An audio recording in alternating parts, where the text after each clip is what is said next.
Howdy y'all, welcome back. Before I begin, today we'll be looking at over 200 photographs of Chicago, all taken in the year 1871 or earlier. Every single photograph here is at least 150 years old. The main focus is the cornucopia of images of Chicago after the Great Fire of 1871. This fire, essentially, turned Chicago from a sprawling city into ruins and dust. I've seen others post a few photographs from this event, but I've accumulated for you today what I consider to be every relevant photograph ever taken of Chicago directly after the Great Fire of 1871. We'll have in all roughly 175 images, many stereoscopic or 3D, of Chicago in the days following the Great Fire. Again, these are images I spent a couple months accumulating from museums, forums, prying into private collections to create this compilation for you today. Enjoy. Welcome back. Today we're going to take a deep dive into the history of Chicago. More specifically, seeing as Chicago has one of the most deep-rooted histories in America, I felt it prudent to focus on specific moments in that history to help us achieve a better understanding of just how important and how influential these occurrences in Chicago are to the history of the rest of America. According to the currently accepted narrative, we have a multitude of photographic advancements which happened during the mid-1800s. With this photographic process, essentially, came a certain truth finally being able to be captured, where previously we only had artistic depictions. Artistic depictions always seem to be ripe with the artist's biases. Photographs, however, gave us an unabashed look at specific areas and locations without the ability to hide or remove aspects of the image which were simply too revealing. This becomes especially important as we consider early photographs in the context of Chicago history. We have artistic depictions, hand-drawn, and painted artworks showing the earliest days of Chicago. Even by the year 1820, Chicago is still depicted as nearly entirely empty, open land that is sprawling along the riverside with one or two large houses and nothing more. Noting the inconsistencies of these artistic depictions and comparing them with what we're told in the currently accepted narrative, a few simple anomalies arise. One, most revealing, is the empty nature of which early Chicago is depicted. We have Chicago, or a form of that name, being labeled on maps from the late 1600s. This implies to me that Chicago was an established city, or at the very least, an established settlement that had a much larger population than what was depicted. However, we're told and presented with in this narrative the idea, the drawings, the descriptions that indicate that Chicago was mostly empty, even through the early 1800s. As we look through these earliest photographs, all dated to before 1871, we must ask ourselves, is everything we're seeing achievable in a mere 50 years? Again, we've painted this picture of an empty Chicago, seemingly without even a road, as late as 1820, and yet, by these photographs in the 1860s and 70s, Chicago is a bustling city replete with paved roads, Roman-style architecture, pillars of the community, and even telegraph lines throughout the entire city. The vaulted archways and entrances appear to be modeled after those of Europe, with sprawling ceilings, raised entrances a few feet to a few stories off the ground, and an interesting display of what we would call antiquitech surrounding a lot of these buildings. Essentially, we're led down this rabbit hole, made to believe that hundreds, if not thousands of buildings, masonry structures, as well as the accompanying waterworks and electric systems and roadways and lighting, canals, sewage systems, all of these tunnels to house them, all of this was built in Chicago in less than 50 years.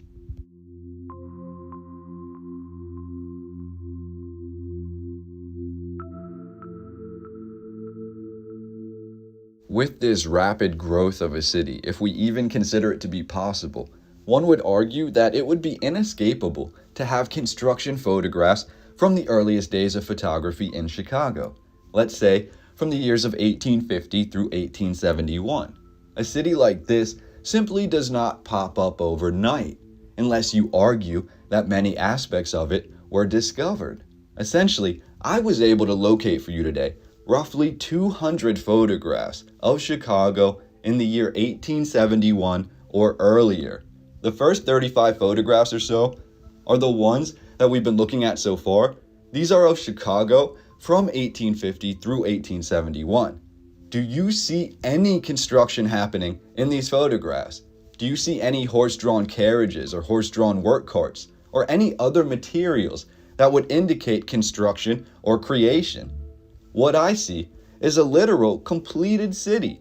There's almost no room for growth being depicted here, and there's no new construction. And the construction that we do see doesn't appear to be anywhere close to new or recent. So how does that make sense? If we're presented with the idea that Chicago was empty, more or less, until roughly 1820, how do we have photographs from the 1850s of a sprawling, densely populated, opulently built city? Did every single building, foundation, tunnel, sewer system, water system, lighting and telegraph tower, paved roadway, cobblestone, did every single aspect of this in Chicago arise in a simple 30 years? Because that's the way the current narrative is being presented to us.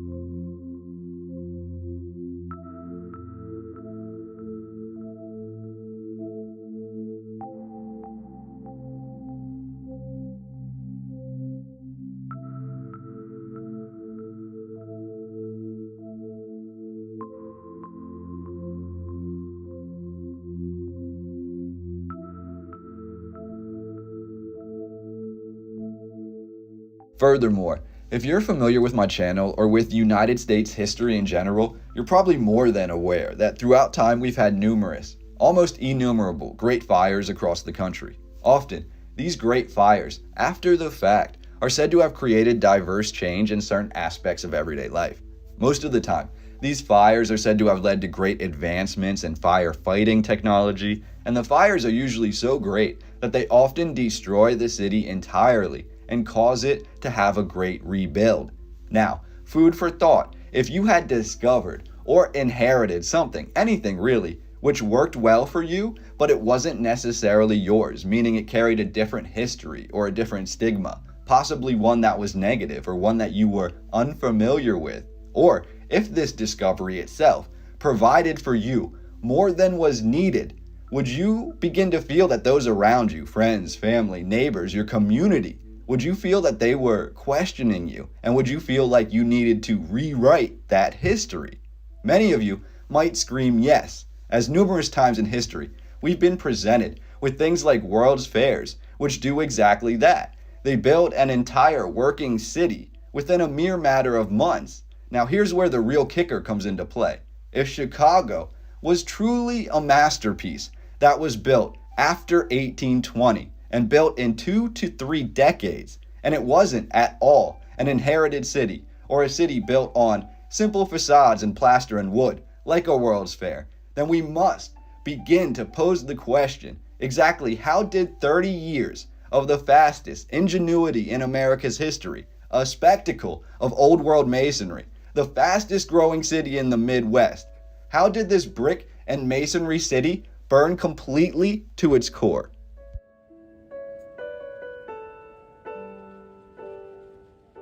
I'll get back to that in just a moment, and I'll seemingly bridge the gap here the best that I can, but of note, the real purpose of this video is to show you over 175 images taken the days directly after the Great Fire of Chicago in 1871.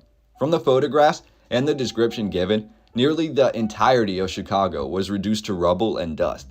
Damage estimates vary, but we have newspapers published in 1871 claiming over $250 million in damages occurred, equivalent to roughly $5 billion today. The photographs are more shocking than any words I could apply to them. These events of the past, the erasing of the old world, this seems to be the events which sprung sayings like, "A picture speaks 1,000 words," for in many of these images, we see a landscape that we would be hard-pressed to identify as Chicago had we not seen the photograph's label. Many of these fallen structures, said to be the original Chicago structures, all less than 30 years old, appear much, much older in these photographs. When we focus on the architecture alone, it's not exactly what comes to mind when we think of modern 1860s America.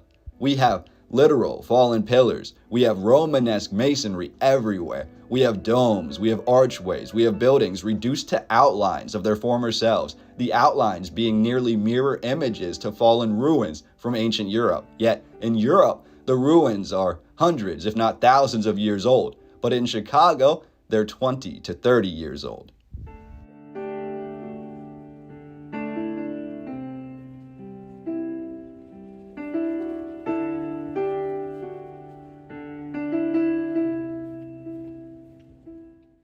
It truly appears that some sort of biblical type event or an ancient sort of bomb was dropped, as in these photographs we see Chicago showing very little signs of direct fire damage. Today, in this video, I've collected for the last couple of months now as many images of old world Chicago and the Great Fire of 1871 that I could find. I've scoured the internet, I've searched through countless books on the Great Fires of America, I've subscribed to architecture forums, and I've gained access to the Chicago Historical Society. I've utilized the free images from the Library of Congress, and I've also looked through old literary works which addressed this Great Fire. I've also emailed a bunch of my subscribers and asked for any detailed photographs of Chicago from 1871 or earlier. The result? What I believe to be the most all-encompassing video of the damage that was left behind by the Great Fire of 1871 that is available on the internet. I've truly put all of my resources into finding these images for you, and I wouldn't be doing my due diligence if I didn't do that for you.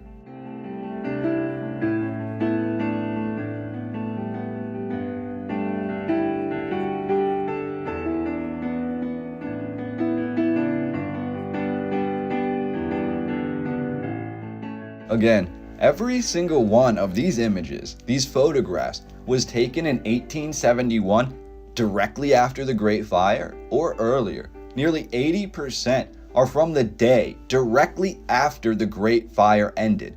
For my viewers familiar with stereoscope, throughout the mid to late 1800s, before the advent of video, we have one of the most popular pastimes in America being stereoscopic photography. Essentially, these are two photographs taken in rapid succession, presented on a slide which can be fitted to a viewing device, and the image, with one specific image for each eye, creates the feeling of viewing this photograph in the third dimension, or in 3D.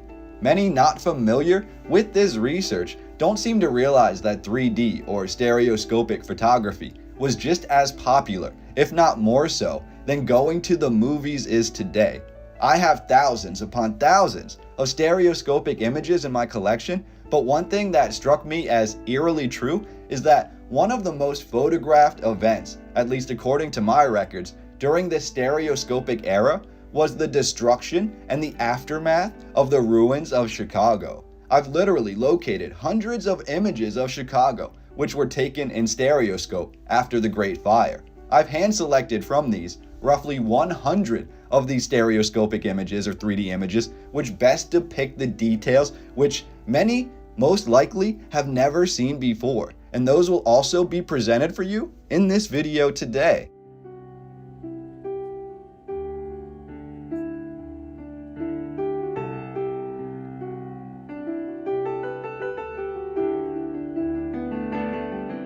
We see underground layers, tunnels seemingly torn open that interconnected Chicago. We also see a vast sewer system complete with masonry. We see streetlights. We see wood that appears to be undamaged while the masonry is mostly disbanded. What sort of fire does that? Diving back into the history of Chicago and the mainstream narrative, first we're told that thousands of years ago, the Hopewell culture was thriving in the Chicago region, just like in most other parts of America. The Hopewell, if you didn't know, were a form of ancient mound builder. Who else built mounds? According to indigenous legends, all progenitors of indigenous people along the Mississippi Valley built mounds. Who else built mounds? According to this accepted history, we have nearly identical mounds that are found throughout Europe, those said to be built by the Celts and their subsidiaries. In Asia and the Middle East, we have things called tells, essentially mounds that were built for living rather than for burial. We also have interconnected underground tunnels or mounds throughout the world. In America, in the 17 and 1800s alone, we have countless land grabs occurring. Some will say this is due to manifest destiny, but more so, people had begun discovering burial mounds in what was earlier thought to be just simple hills. Hundreds upon hundreds in the Mississippi River Valley alone have been discovered, and in a select few of these burial mounds were found riches beyond the wildest imagination for the simple farmers who had bought the land. Ancient indigenous gold, silver, crystal, as well as indigenous weaponry, tools, and other fine items were found in these mounds, and the findings not only helped to shape American history, but they also made those who discovered them very wealthy. That is, until agencies like the Smithsonian were created. Essentially, if something of historical value was found on your land in America, or if something which goes against the currently accepted narrative was unearthed on your land, museums like the Smithsonian were created to award handsome sums to those who made the discovery, and then the Smithsonian would essentially buy all of the artifacts. They would keep the discovery silent if it didn't fit the narrative, and they would use these different artifacts and their knowledge of them to be able to rewrite the history. Chicago was said to be a land replete with Hopewell mounds, and yet in the earliest artistic depictions, even up until the year 1820, we see a mostly empty, open landscape with very little in the way of any occupation.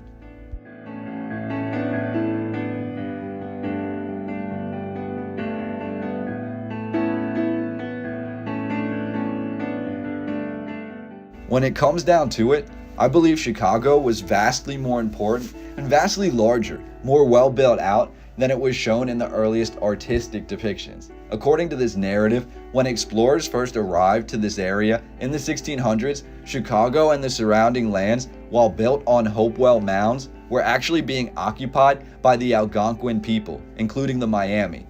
The name Chicago apparently stems from an indigenous word, Chickaqua, which is a Miami Algonquin word for leek or wild garlic. The wild garlic was apparently so abundant in Chicago that Robert de La Salle named the land such in his 1679 memoir. The next 100 years is when things get really iffy, at least for me, when we discuss this currently accepted narrative. Without getting too much into the unnecessary details, which I believe are primarily given in most of these narratives to confuse and convolute what actually happened, we're told that the Miami settled and had a large town in what is today Chicago. Now, that is fine and dandy, but on the earliest artistic depictions and maps, Chicago is seen as entirely barren of people and any construction. Where did the Miami tribe's earthworks and the earlier Hopewell earthworks go?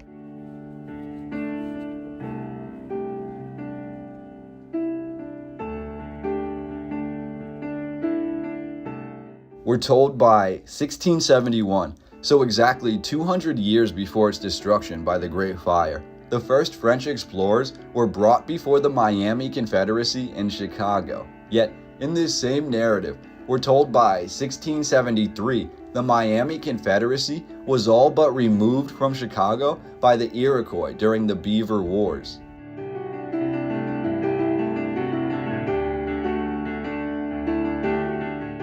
I can't tell you how many times throughout researching American history I've read that European settlers first arrived to an area, in this case Chicago, which is occupied by a certain group of indigenous people, in this case Miami, only to have that indigenous group of people be upended and removed by the Iroquois. It seems to happen over and over again that the Iroquois seem to be working in conjunction with these European settlers. Now, is that the case? I have no idea, but we saw it in the history of the Susquehanna in Pennsylvania and New York along the Susquehanna River. We've seen it with the Chumash people of New Jersey and the Delaware of Philadelphia. We really see it everywhere throughout this history. We see it being repeated. And how much of it is a full truth, meaning how much of this history doesn't have multiple hidden layers which involve much more nefarious actions? I could not tell you. Yes, we have European settlers who are said to have made deals, pacts, treaties with indigenous peoples multiple times, in this case the Iroquois. And the Iroquois were persuaded, in many instances, to help remove other Native American groups. But that's just this current narrative explanation, and I believe the true history, down to the origins of some of these groups of people and their decisions, can be tied back to the purposeful rewriting of history. But I digress.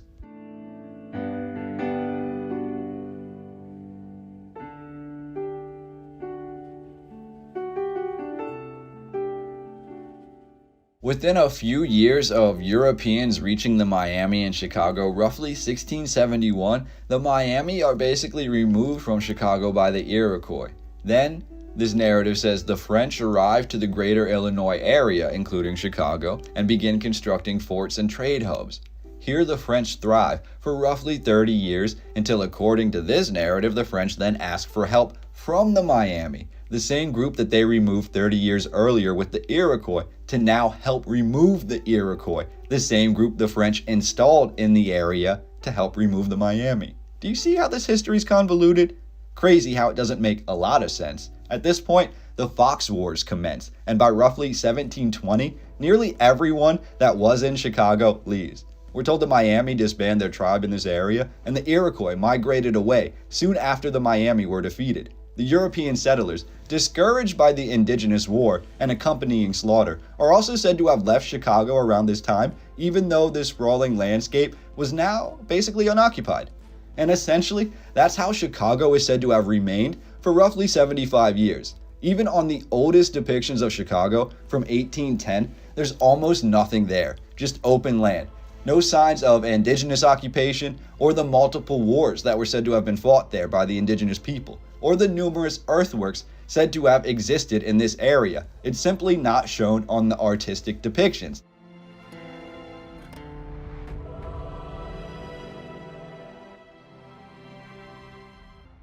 In 1790, the first settler arrived in what is today Chicago. He was Jean-Baptiste Pointe-du-Sable, a freedman. He built a large farm at the mouth of the Chicago River. Following the 1795 Northwest Indian War and the subsequent Treaty of Greenville, the United States military was allowed to construct a fort near Chicago land. The U.S. built Fort Dearborn in 1803. However, the fort was destroyed and many of the European inhabitants killed in the 1812 Battle of Fort Dearborn. The ensuing war lasted until 1816, when the Treaty of St. Louis was signed, and Fort Dearborn was rebuilt and operated until 1837.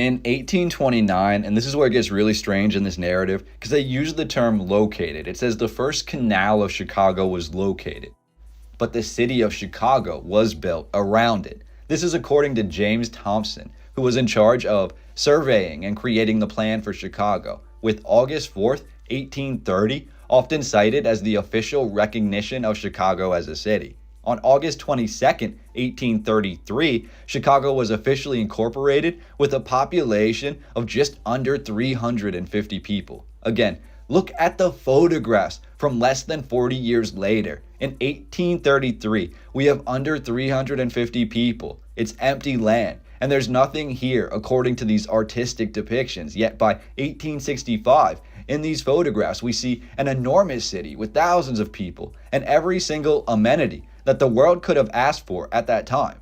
How did this happen? The official city charter was made on March the 4th, 1837. From here, from 1837 through 1861, we're led to believe that a city as vast as Chicago went from being next to nothing to the largest and fastest growing city in the Midwest. Literally, we're told farming didn't become popular in this area until the 1840s, when Yankees realized the swamp-like land was abundantly fertile. This led to the first roads being constructed in the 1840s to connect the larger farms. By 1848, the Great Illinois and Michigan Canal was finally opened, creating a population boom. Again, this is 1848. The city is still relatively small without even a canal or railway. And yet, by 1871 and these photographs, we have the city shown, and it's absolutely immense. From nothing to everything in 20 years? By the 1850s, major railways reached Chicago, and more railway stations were being constructed seemingly monthly. With the railway came a boom in factories in Chicago, including the earliest of Sears and Roebuck and Company. By 1860, Chicago was apparently considered to be the shipping and manufacturing center of the West, and over 30 unique railroads occupied this land. Chicago, by 1865, was considered America's warehousing and shipment center. Chicago also had one of the largest stockyards in the entire world, preparing meat and food for markets all across the country. However, Chicago, according to this narrative, was also considered to be the dirtiest or filthiest city in all of the country, and by 1870, measures were being adopted and weighed as how to clean the streets of Chicago up and to develop a new system to get rid of all the extra people and waste. This would be hard to accomplish as Chicago was so rapidly growing, so busy all of the time, that little could have been done to pause this growth and to allow for a new rebuild.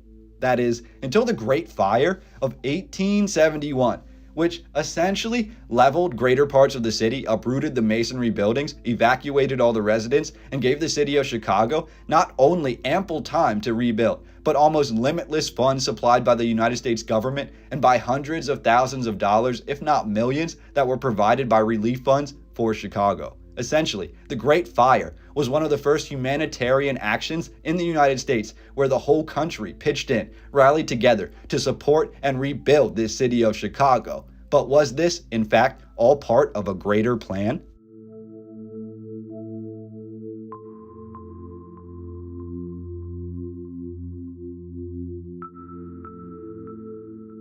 To wrap up the video, I'd like to talk numbers with you for a moment. More specifically, the numbers were given in the current narrative in regards to the Great Fire of Chicago.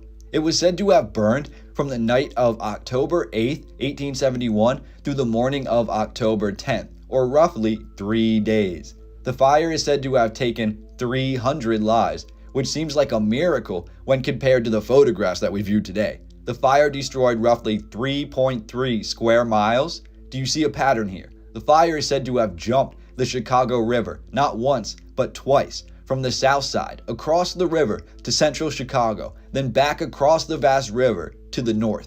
It must have been quite a dry yet windy few days in Chicago. The fire destroyed an estimated 17,500 buildings and left over 100,000 people homeless. Again, over 100,000 people were evacuated and survived this rapid, uncontrollable biblical fire. Less than half of 1% of the population was lost.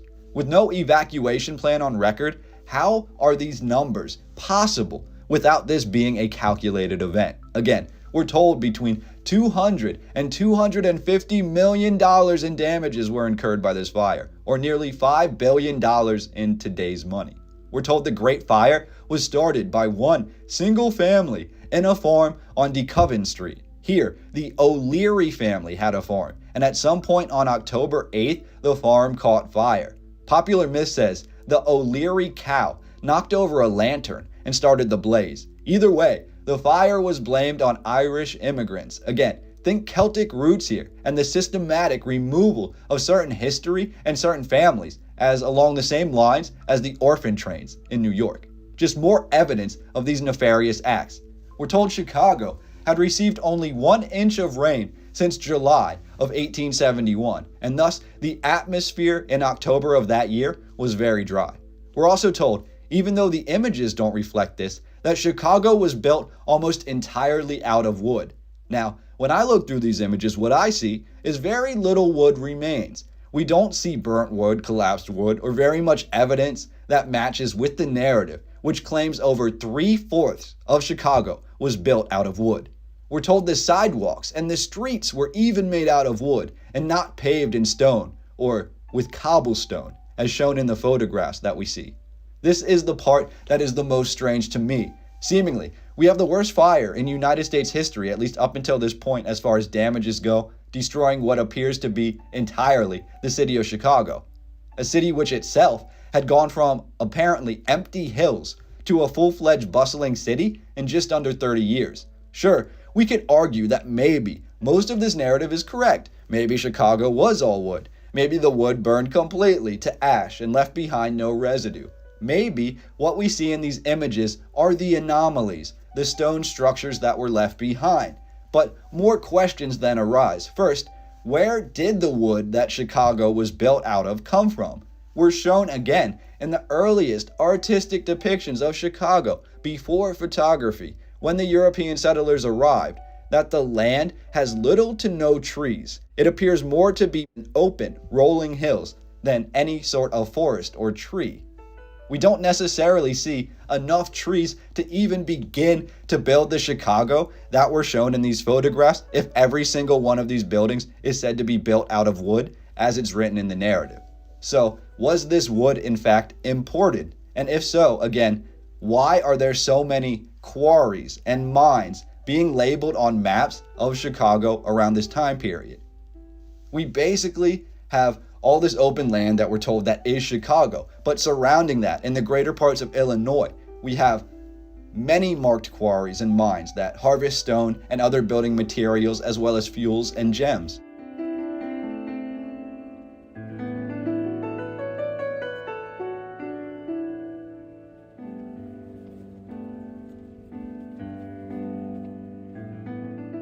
And again, that just leads to more questions. Questions like who built the mines? Who was within the mines working them? Who was quarrying this stone? And where were the cities of stone being built if all of these major cities in America were said to have been built out of wood? Again, this population, at least in the early 1800s, is considered to be very small, around 300 people, yet within 50 years or so, we have almost nothing turning into the Chicago that was destroyed by the Great Fire. We have these photographs of Chicago which show a mainly stone and brick built city, and yet in the narrative we're told that Chicago was almost entirely wood, which led to this fire. Hopefully you can see how it appears at least small portions of this history have been tweaked or have been rewritten, and it's a tiny bit suspicious. Again, this is my goal for these videos, not only to enhance your knowledge through these photographs, and I'll never tell you what to think, but I want to allow you to see images and photographs which, by many accounts, you would have never gotten to see because these photographs seem to have been tucked under the rug. They seem to go against the currently accepted narrative.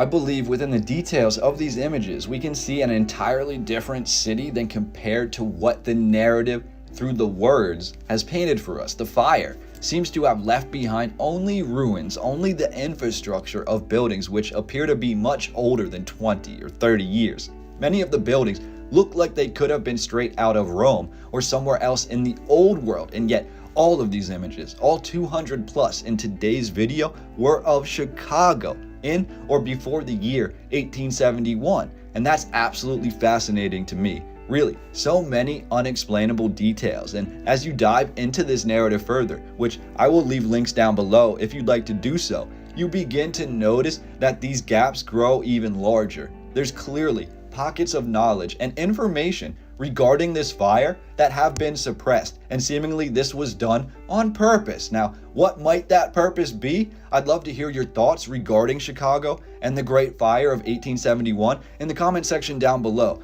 These images, really the best compilation available online of Chicago after the Great Fire. It really is an outlier for old world America. I believe it creates an entirely questionable narrative, one which is ripe for us to decipher. My goal was just to be a catalyst for that deciphering by providing you with the absolute rarest and most unique photographs of old world Chicago in 1871 and before. If you enjoyed this video, please hit the thumbs up. Share this video as much as you can, as that's the one way to truly help the channel to grow and to help this information reach as many people as possible. If you want to support the channel or support me, you can do so at this link right here. And please, let me know any thoughts you have about this overarching narrative and these really crazy images in the comments section. Thank you for joining me for today's deep dive into Chicago, a deep dive down this rabbit hole. I really look forward to seeing you all in the next video and breaking down these topics even further, and I can't wait for that. So I will see you all there. Thank you. Cheers.